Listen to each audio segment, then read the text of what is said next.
해럴드 쿠시너라고 하는 미국 분인데 유대교 랍비가 있었습니다. 이분이 1960년대에 일어났던 일인데 젊을 때 이제 아들을 갖게 되었어요. 아들이 태어났는데 이름이 아론입니다. 생후 8개월이 되었는데 생후 8개월이 된 아이가 그때부터 체중이 늘어나지가 않는 거예요. 성장을 하지 않는 거죠. 그렇게 시간이 지나는데 1년이 지나니까 체중이 늘지 않는 게 문제가 아니라 몸에 털이 다 빠져버리는 거예요. 결국 소아과 전문의로부터 진단을 받게 되는데 조로증이라고 하는, 그러니까 어린아이 때 조기 노화 현상이 일어나는 거예요. 그래서 아기가 노인이 되는 거죠. 아주 희귀하고 치명적인 유전 질환입니다. 그래서 의사가 뭐라고 하는가 하면 당신 아들은 키가 다 자라도 90cm가 넘지 않을 거고, 키가 90cm, 그러니까 제 키의 딱 절반이죠. 키가 90cm가 넘지 않을 거고 아마 계속 노인처럼 늙어가다가, 이제 3살인데 노인처럼 늙어가다가 10대 초반에 죽을 겁니다. 이제 의사가 그렇게 선고를 한 거예요. 이 랍비 쿠시너가 혼란스럽습니다. 그래서 이런 글을 써요. 제가 그대로 부분을 좀 발췌해서 읽어드릴게요. 그날 나는 가슴이 깊이 아프도록 불공평하다는 생각이 들었다. 도대체 말이 안 되는 것이다. 나는 좋은 사람이었다. 나는 하나님 앞에서 옳은 일만 하려고 했다. 나는 하나님의 방식대로 하나님의 뜻을 따르고 있다고 믿었다. 그렇게 살았다. 만약 하나님이 계시다면, 하나님이 정말로 아주 최소한이라도 공평하시다면 어떻게 나에게 이렇게 하실 수가 있는가? 그리고 만약 내가 모르는 태만이나 교만의 죄를 범한 것이 있어서 내가 이런 벌을 받을 만하다고 나 자신을 설득할 수 있다고 해도 어떻게 우리 아들 아론이 고통을 받아야 하는가? 그 이유는 무엇인가? 그는 순진하고 즐겁고 활발한 3살짜리 소년이었다. 왜 그 아이가 매일매일 육체적인, 심리적인 고통을 받아야 하는가? 이것은 도대체 말이 안 된다. 결국 아들 아론은 의사의 진단대로 14살이 되던 1977년에 노인의 모습으로 세상을 떠납니다. 그리고 이 랍비 쿠시너가 4년 후에 책을 하나 출판하는데 그 책이 세계적으로 지금도 널리 읽혀지고 있는 왜 착한 사람에게 나쁜 일이 일어날까라는 책이에요. 왜 착한 사람에게 나쁜 일이 일어날까? 정말 우리나라 사람들은 책을 안 읽는 것 같아요. 우리나라에서는 절판이 되었어요.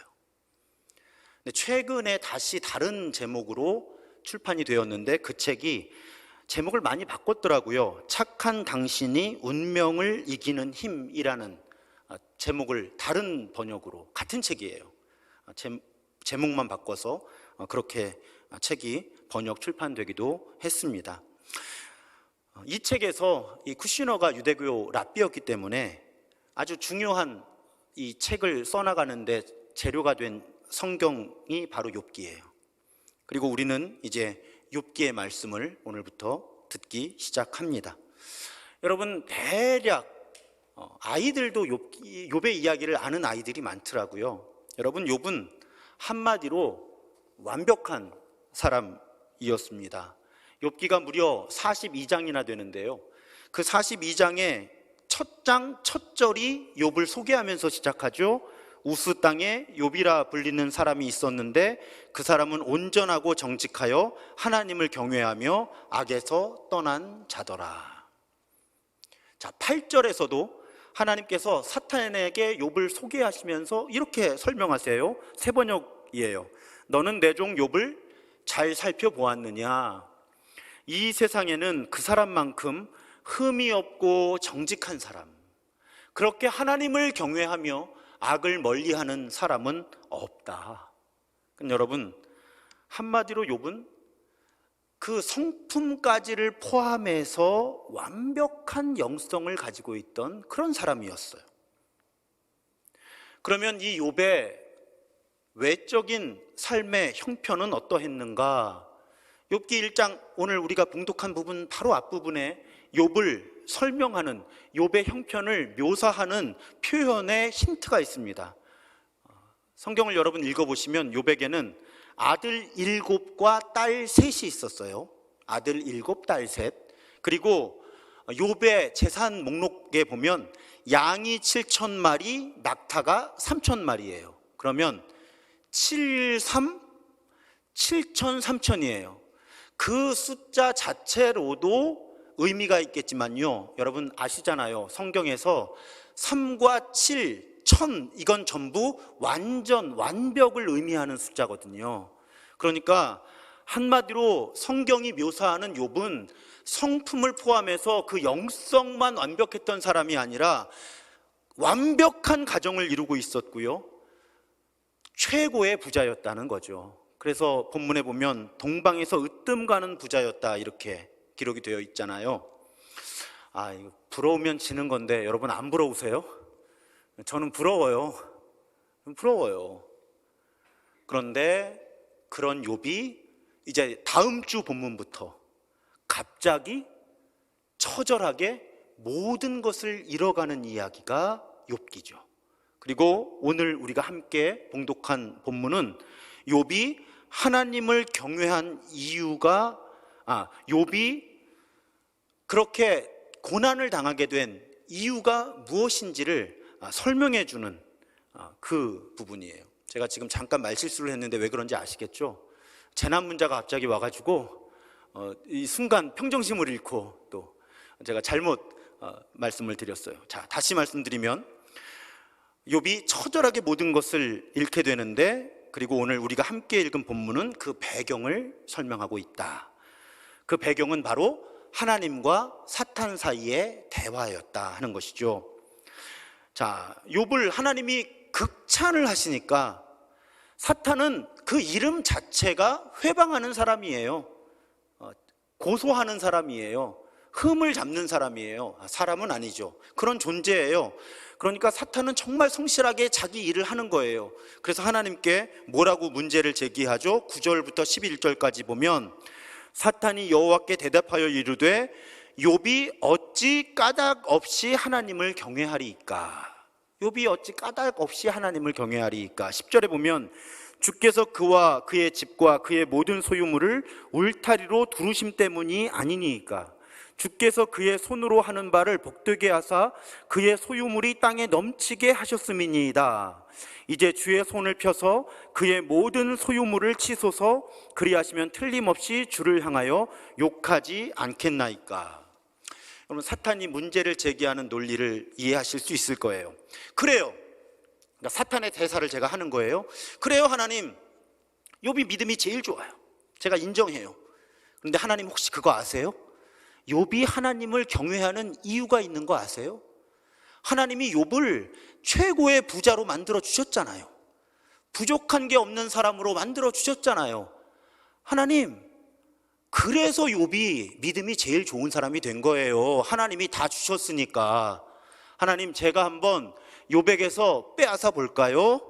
아마 욥이 하나님 경외하지 않을걸요. 다 빼앗으면 하나님 저주할걸요. 지금 사탄이 요즘 쓰는 말로 도발하는 거예요, 하나님을. 근데 여러분, 이상한 건 이 논리에 대해서 하나님의 반응이 이상해요. 그런 소리 하지 마 하고 끊어낼 수 있잖아요. 그런데 하나님이 어떻게 반응하시는가 하면 12절에 여호와께서 사탄에게 이르시되 내가 그의 소유물을 다 네 손에 맡긴다.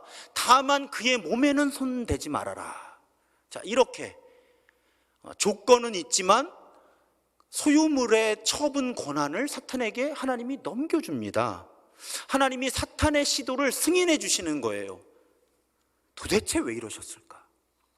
오늘 설교가 탐구해야 하는 질문이 바로 이 질문이에요. 왜 하나님은 이 사탄의 제안을 승인하셨을까? 여기서 우리가 분명하게 파악할 수 있는 건요, 하나님께서 사탄의 논리 가운데 적어도 일부를 인정하신다는 거예요. 여러분 잘 들으셔야 돼요. 오해 없이.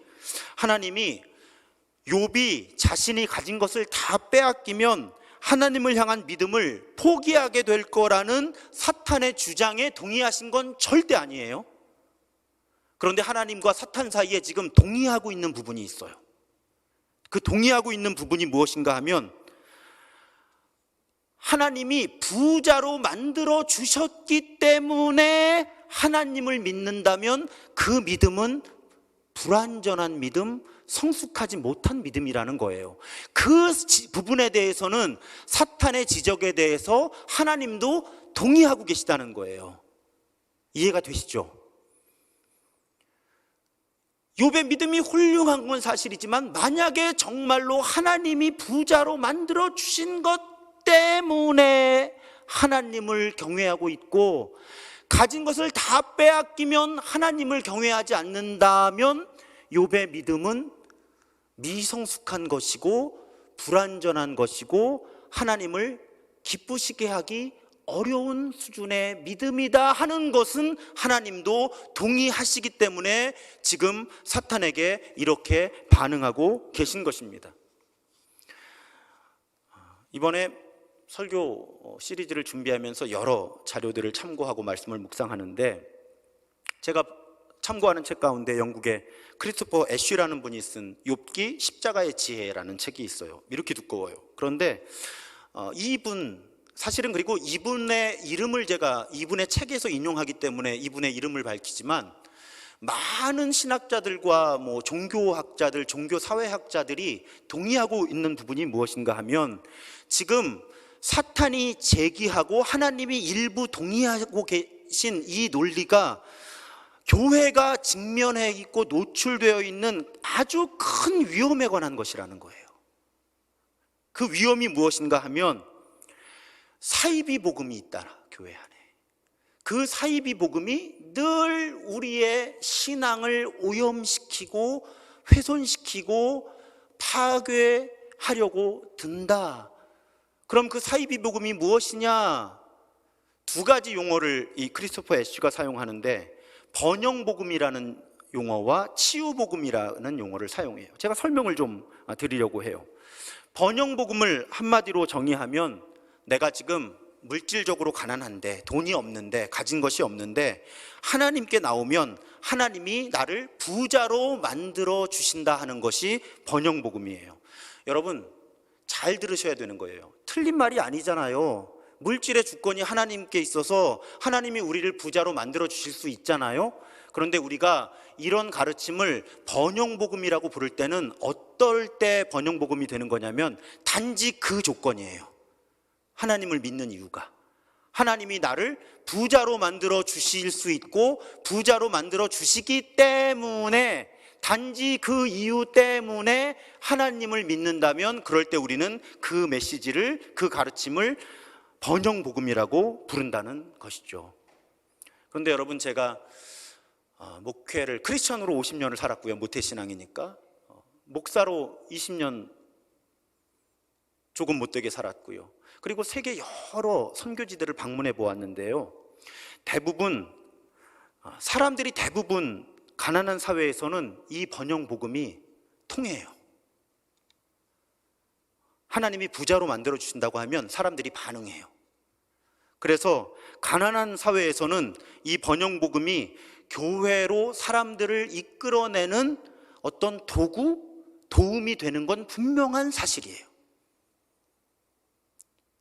그런데 문제가 생겨요. 사회가 어느 정도 사람들이 부유하게 되면 이제 번영복음이 통하지 않는 거예요. 실제로 일본의 기독교 선교가 잘 안 되는 이유가 여기 있다고 지적하는 선교학자들이 많아요.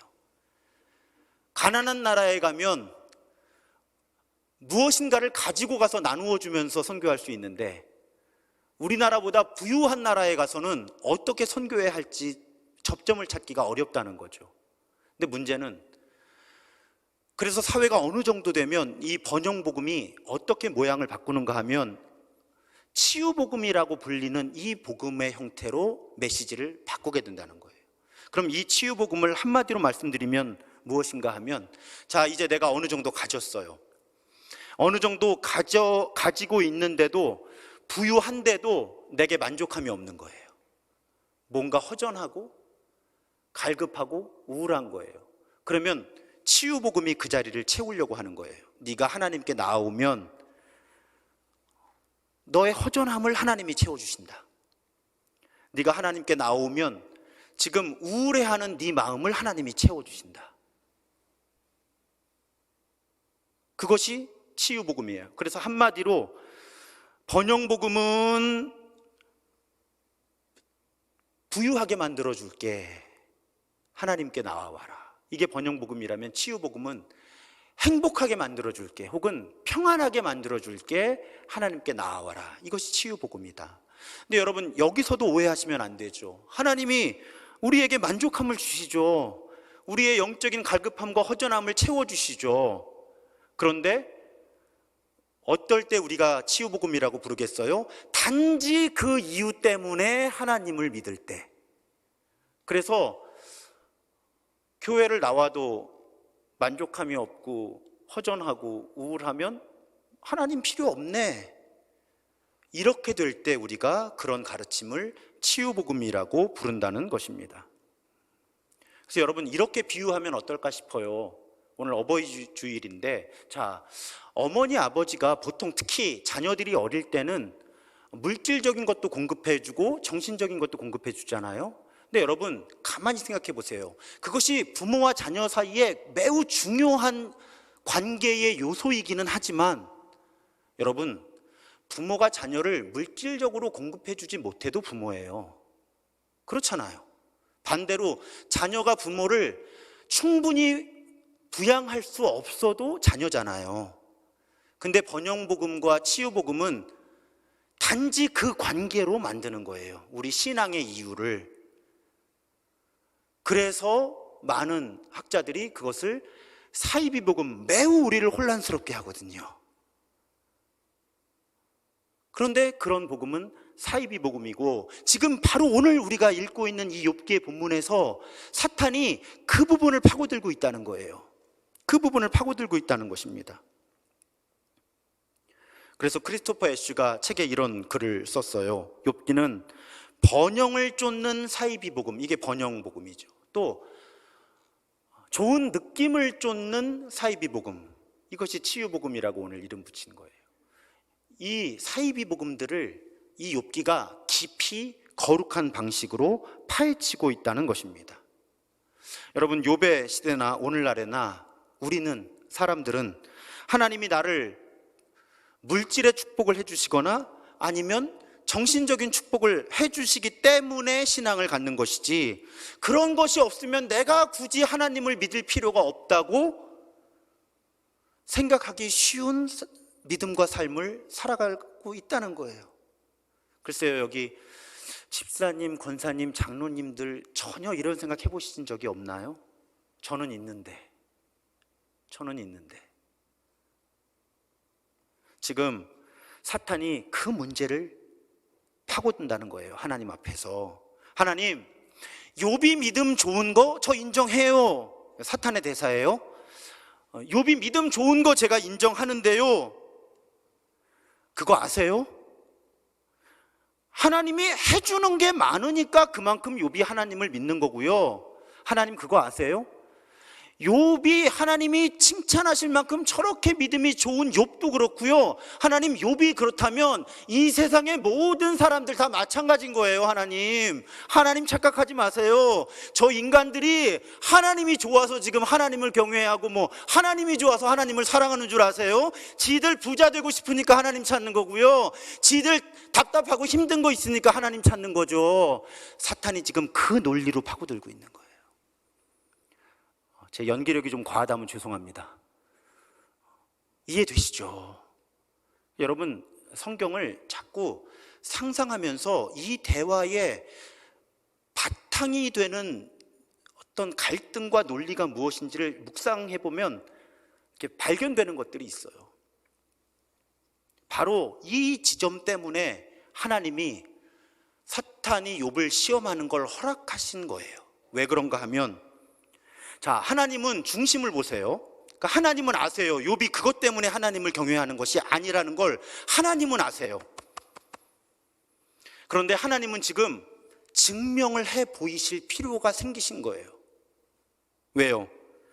사탄이 지금 그 부분을 파고들거든요. 하나님, 욥도 조건부 믿음이고요, 욥이 그 정도 수준이면 이 세상 모든 인간들 믿음이 다 그 정도 수준인 거 하나님 모르시죠? 인정하고 싶지 않으신 거죠? 하는데 하나님은 증명하고 싶으신 거예요. 가진 것을 다 빼앗겨도 아무 조건 없이 하나님을 경외할 수 있는 그런 사람도 있다. 아무 조건 없이 하나님을 사랑하고 경외할 수 있는 그런 믿음의 원리가 있다는 걸 하나님은 증명을 하셔야 되는 거예요. 사탄에게, 그리고 세상 모든 사람들에게. 그래서 사탄의 시험을 허락하시는 거죠. 여러분, 하나님 다 아시잖아요. 그러니까 하나님이 얼마나 힘드셨을까? 허락하시면서. 왜? 하나님은 욥이 감당해 나가야 할 고통을 알고 계셨어요. 욥이 얼마나 힘겨운 과정을 앞으로 지나가야 할지, 얼마나 아파하고 슬퍼해야 하는지 하나님은 아시는 거예요. 그런데 여러분, 거꾸로 생각해 보세요. 그걸 알면서도 하나님이 사탄이 욥을 시험하는 것을 승인할 수밖에 없었던 것은, 누군가가 이 사탄의 시험을 통과해야만 참된 이 믿음의 이유가 무엇인가가 증명되기 때문이에요. 만약에 욥이 지금 이 시험을 감당하지 않으면 어떻게 될까요, 여러분? 하나님이 지금 또 사탄의 시험을 거절하시면, 허락하지 않으시면 어떤 일이 일어날까요? 사탄은 계속 이 부분 가지고 하나님을 공격하고 사람들을 유혹할 거예요. 야, 너희 믿음 다 조건적이야. 돈 주고 마음의 평화 주고 뭔가 너희들이 누리는 게 있으니까 너희들이 하나님을 믿지, 너희들이 그런 거 없이 하나님 믿겠니? 사탄은 계속 우리를 공격할 거고요, 하나님을 그렇게 공격해 댈 거예요. 이 세상에 존재하는 믿음의 수준이라는 건 다 거래적이고 조건적일 수밖에 없다고 사탄은 그렇게 주장하고 다닐 거거든요. 그러니까 하나님은 지금 그 사탄의 논리가 허구라는 사실을 적어도 한 사람을 통해서 증명해 내셔야만 하는 거예요. 그래서 욥이 선택된 거죠. 그래서 욥이 선택된 거예요.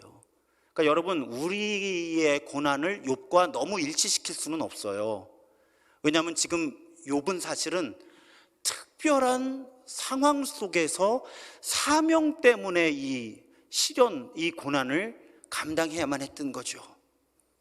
사람과 하나님 사이에 그 믿음, 그 신뢰라고 하는 것이 그렇게 거래적인 수준에 머무는 것이 아니라 보다 더 높고 순수한 수준에서 하나님과 사람 사이에 신뢰와 사랑이 형성될 수 있다는 것을 증명해내는 그런 사명 속에서 욥은 고난과 시련을 감당하게 되었다는 것입니다. 조금 다른 각도로 보면요, 여러분, 하나님은 욥을 믿으셨어요. 하나님 욥을 믿으신 거예요. 그래서 비록 욥이 이제부터 감당해야 되는 그 시련, 그 고난 속에서 얼마나 아파하고 슬퍼해야 하는지 하나님 아시지만, 욥이 그런 조건, 그런 거래적인 관계를 넘어서는 믿음이 존재한다고 하는 사실을 온 인류에게 증명해 낼 수 있다는 것을 하나님이 믿으셨기 때문에 사탄의 시험을 허락하셨다고 하는 것입니다. 하나님이 그만큼 욥을 신뢰하셨고 인정하셨고 사랑하셨다는 거예요. 그래서 역설적으로 욥은 모든 것을 빼앗기는 그런 시련을 경험하게 된다는 것입니다. 여러분, 오늘 설교의 처음에서 제가 랍비 쿠시노의 이야기를 들려드렸어요. 자, 어린 아들이 불치병에 걸렸죠. 죽었어요, 14살 때. 그렇게 받아들이기 힘든 현실에 직면했던 랍비 쿠시노가 왜 좋은 사람에게 나쁜 일이 생기는가라는 질문을 던졌고요, 유대교 랍비니까 구약의 경전을 파헤치면서 하나님이 왜 이런 일을 허락하시는가 책에 담아냈어요. 그런데 그 랍비 쿠시너의 대답이 무엇인가 하면요, 이해할 수 없는 고난 속에서 쿠시너가 발견한 하나님은 우리가 생각하는 만큼 전능하지 않다는 거예요. 하나님이 정말 전능하고 선한 존재라면 이 세상에 이런 고난과 시련은 존재할 수 없다는 거죠. 그러니까 랍비 쿠시너의 대답은 하나님은 우리가 생각하는 것만큼 전능하시지 않다는 것이 랍비의 결론이에요. 그러면서 풀어가는 거예요. 이 랍비 쿠시너 또 이런 생각을 갖고 있는 사람들의 논리는 무엇인가 하면, 하나님은 원래 전능하신데 하나님이 인간들에게 자유의지를 주셨다는 거예요. 그리고 쉽게 그 자유의지를 흔드시지 않는다는 거죠. 그런데다가 하나님이 이 우주를 창조하시고 이 생태계를 창조하시면서 부여하신 창조 섭리가 있다는 거예요. 이 세계가 운영되는 원리. 쉽게 말씀드려서 이 컵을 놓으면 이건 떨어져요. 그게 만유인력의 법칙이잖아요. 제가 기도하고 놔도 이거 하나님이 웬만하면 공중에 부양시키지 않으시거든요. 그러니까 랍비 쿠시너의 주장은 하나님이 전능하신데 인간들에게 자유롭게 선택할 수 있는 의지도 주셨고, 또 스스로 이 우주가 완벽하게 유지되도록 질서를 부여하셨기 때문에 그 과정 속에서 하나님이 스스로 자신의 전능함을 일부 제한하셨다는 거예요. 하나님이 자신의 전능함으로 자신의 전능함을 제한하셨다는 것이죠. 스스로 한계를 가진 존재로 만드셨다는 거예요. 그래서 하나님은 모든 재난에 대한 책임이 없다는 거죠. 자연의 원리 때문에 재해가 나기도 하고 인간들의 악한 선택 때문에 재해가 나기도 하는데, 하나님은 그것을 모두 막을 만큼의 전능함을 스스로 포기하셨다. 이것이 랍비 쿠시너의 결론입니다. 그래서 이 쿠시너의 책은 이런 문장을 담고 있어요. 착한 사람과 나쁜 사람에게 똑같이 차별 없이 이런 일이 생긴다면 하나님이 무슨 소용이 있는가라고 질문하는 사람에게 랍비 쿠시너는 이렇게 대답하고 싶습니다. 하나님은 재앙을 막을 수 없을지는 모르지만 우리에게 재앙을 극복할 수 있는 힘과 인내심을 주시는 분입니다. 이게 쿠시너의 논리예요. 그러니까 여러분, 이게 쿠시너의 논리가 아니고요, 사실은 신학의 흐름 가운데 이렇게 하나님의 통치를 이해하는 흐름이 있어요. 그러니까 쿠시너의 또 이런 생각을 갖고 있는, 이렇게 하나님의 통치를 해석하는 사람들은 하나님은 우리가 갖고 있는 전능함을 가지신 분이 아니라 모든 고난과 시련을 막아주실 수 없다는 거예요. 그런데 대신 하나님은 무엇을 해주시는가? 그 고난을 감당하게 하시고 버텨내게 하시고 이기게 하시는 분이다. 그렇게 고난 가운데 우리와 함께 슬퍼하시고 아파하시고 우리와 함께 우리가 그 고난을 통과해 나가도록, 그래서 그 고난을 넘어서도록 우리를 이기게 하시는 분이다. 이것이 쿠시너의 결론이에요. 근데 여러분, 여기까지만, 혹시 동영상으로 설교 들으시는 분 여기까지 들으시고 제가 오늘 이런 설교를 했다고 하시면 큰일 나십니다. 이것이 이제 쿠시너와 또 그렇게 하나님의 통치를 해석하는 사람들의 결론인데, 오늘 욥기와 성경 전체는 이 해석에 동의하지 않습니다. 동의하지 않아요? 동의하지 않습니다. 아니, 아까 쿠시너 설명을 하는데 너무들 고개를 끄덕거리시면서 이해를 하셔가지고 지금. 근데 욥기와 성경은 전적으로 동의하지는 않아요. 부분적으로 의미가 있는 해석이기는 하지만, 자, 왜 그런가 하면요, 여러분, 오늘 본문에 보면 하나님은 무기력한 존재가 아니에요. 사탄은 분명히 활동을 하는데, 하지만 분명한 것은 하나님의 허락을 구해요. 승인을 요청합니다, 사탄이.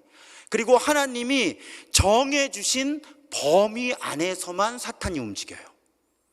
그러니까 하나님은 무기력한 존재가 아닌 거죠. 하나님이 컨트롤 하시는 거예요. 사탄이 컨트롤 하는 게 아니라 하나님이 컨트롤 하신다는 겁니다. 하나님이 통제하시는 거예요. 여러분, 이 고백이 특히 이해할 수 없는 고난을 우리가 감당할 때, 이해할 수 없는 시련 속에 있을 때 큰 위로가 돼요. 그래서 이 부분을 묵상할 때 제가 자연스럽게 고린도전서 10장 13절을 떠올리게 되었습니다. 고린도전서 10장 13절에 보면요, 세 번역으로 여러분 우리 함께 읽어볼게요. 좀 길지만 고린도전서 10장 13절을 세 번역으로 함께 봉독해 보겠습니다. 시작. 여러분은 사람이 흔히 겪는 시련밖에 다른 시련을 당한 적이 없습니다. 하나님은 신실하십니다. 여러분이 감당할 수 있는 능력 이상으로 시련을 겪는 것을 하나님은 허락하지 않으십니다. 하나님께서는 시련과 함께 그것을 벗어날 길도 마련해 주셔서 여러분이 그 시련을 견뎌낼 수 있게 해 주십니다. 아멘. 그래서 여러분, 사랑하는 여러분, 이제 우리가 앞으로 자신이 이 시련을, 고난을 겪어야만 하는 이유를 이해할 수 없었던 욥과 함께 하는 여행을 오늘 시작하잖아요. 근데 제가 지난주에도 부탁드렸죠. 욥기의 주제는 고난이 아니라 하나님인 거예요. 우리가 고난 속에서 만날 수 있는 하나님. 자, 우리 역시 설명할 수 없고 이해할 수 없는 시련을 경험할 때가 있죠.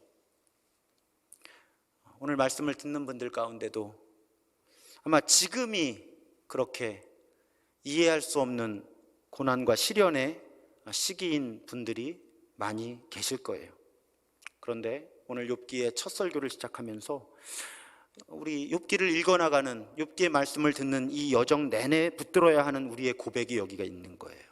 내게 무슨 일이 일어나든지, 우리 가정에 무슨 일이 일어나든지, 내 사업장에, 일터에 무슨 일이 일어나든지, 우리 교회에 무슨 일이 일어나든지 하나님께서 통제하고 계신 거예요. 사탄이 통제하고 있는 게 아니에요. 주권은 사탄에게 있지 않아요. 하나님께 있습니다. 모든 상황을 통제하고 계신 그 하나님이 우리의 대책이에요. 그 하나님이 지금 우리가 겪고 있는 고난을 감당해내게 하세요. 아까 우리 말씀 함께 읽었잖아요. 하나님이 견뎌내게 하실 거예요. 정말 그 고난, 그 시련을 우리가 감당할 수 없다면 하나님이 피할 길을 열어주실 거예요. 다른 삶의 대책을 주실 거예요. 그래서 우리로 하여금 감당하게 하실 거예요. 여러분, 결국 이해할 수 없는 고난 속에서 우리가 붙들어야 하는 고백은 이거예요. 하나님이 주관하십니다. 사탄이 아무리 날뛰는 것처럼 보여도 하나님이 주관하고 계십니다. 그 하나님은 내가 감당할 수 있는 시련만 주십니다. 감당하게 하십니다. 혹시 감당할 수 없다면 다른 길을 열어주실 것입니다. 그래서 감당하게 하실 것입니다. 그 하나님이 나의 하나님이십니다. 그 하나님이 우리 하나님이십니다. 그 하나님을 신뢰하며 지금의 삶의 시련과 고난을 버텨내고 이겨내는 우리 모두가 되기를 주님의 이름으로 축원합니다.